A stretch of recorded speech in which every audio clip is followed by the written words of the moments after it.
partly cloudy skies. All right, Patrick, thank you very much. Let's check in with Daybreak's Kevin O'Neill. Hey, Kev, what's going on today? Good morning. Good morning. How are you? Great. How are you? Terrific. Having a great time. So we got three important things coming together here.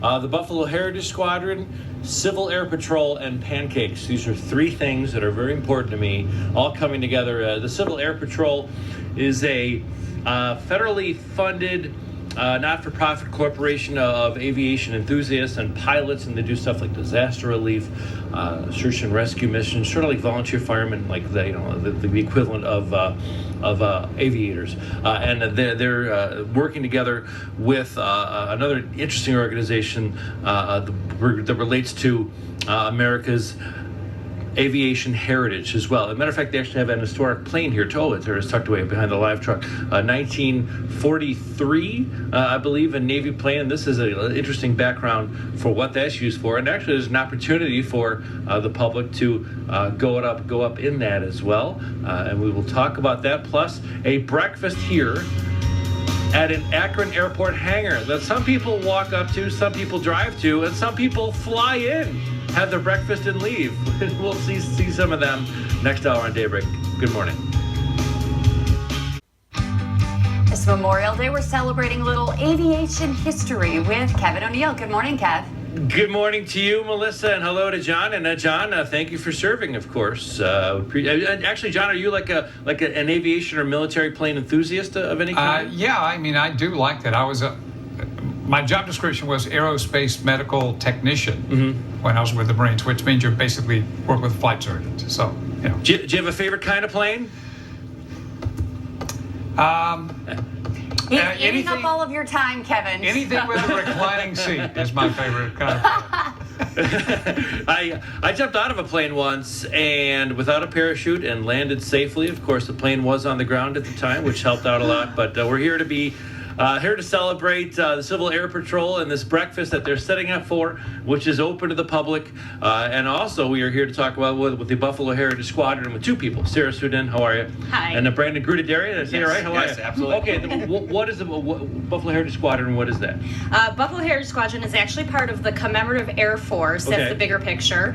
Buffalo Heritage Squadron maintains the SNJ-4, which is right behind us here. It's an advanced Navy trainer plane. It was used to train the servicemen of the United States Navy. What era are we talking here?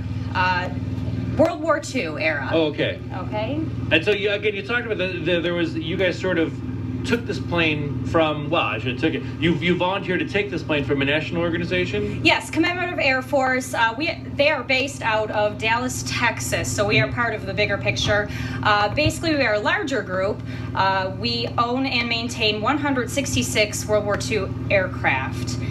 This one particularly, we are loaning from them here in Buffalo, and it is open to the public today with this breakfast. Talk about what's going on here today. So really what's going to be happening today is that we're going to have a great breakfast. We're also going to have World War II reenactors. We're going to be giving out a weapons demonstration as well. And of course, we're really banking on the weather breaking so that we can have some rides available to the public in the SNJ today. Yeah, for a fee, you could take a ride in this vintage aircraft, and of course, for a fee, you can grab some breakfast. Some people drive in, some people bike in, some people fly in as well. They get their puddle jumpers and land and eat, and then hit these skies again as well. So, hope you enjoy your Memorial Day, and we'll have more from Akron next half hour.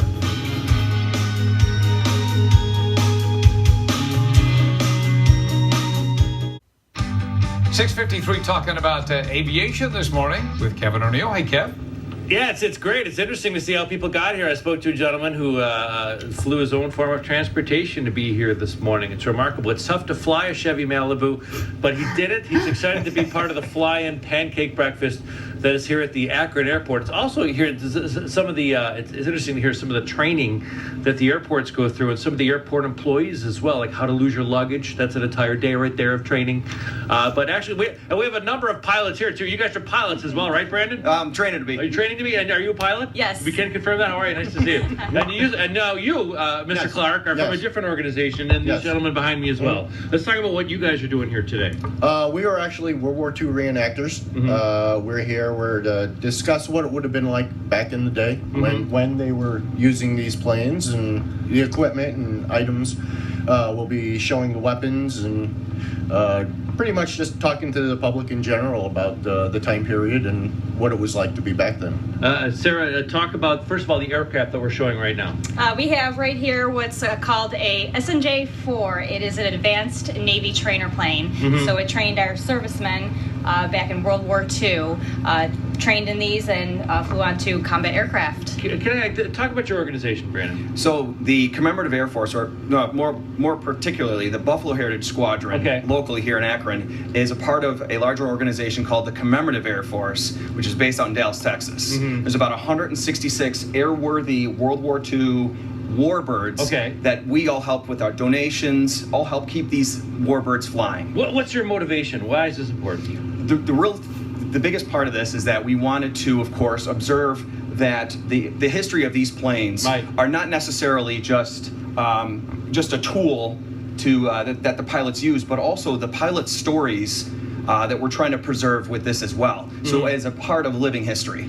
People can drive up here or fly in or bike in or whatever, and they can have breakfast here for an added fee, but they could also, for an added fee, they can take a ride in this plane. Yes, they can. They can take a ride in this warbird. We have several pilots up here that are available today. The weather's going to break. It's going to be a gorgeous day. Yes, it will. Come on up. You're here to hear first. We're here till noon. And the purpose of the people can join your squadron as well? Yes, we are accepting membership. So there are several of us today that they can come up and talk to and get some details. Great. And in the Akron airport, first of all, the people don't know that there's an airport in Akron. Here, Mike, come out of the rain. God bless you. Mike, we're underneath a hang. We're underneath like an overhang here, so we're staying dry, but poor Mike is out in the rain showing off the plane.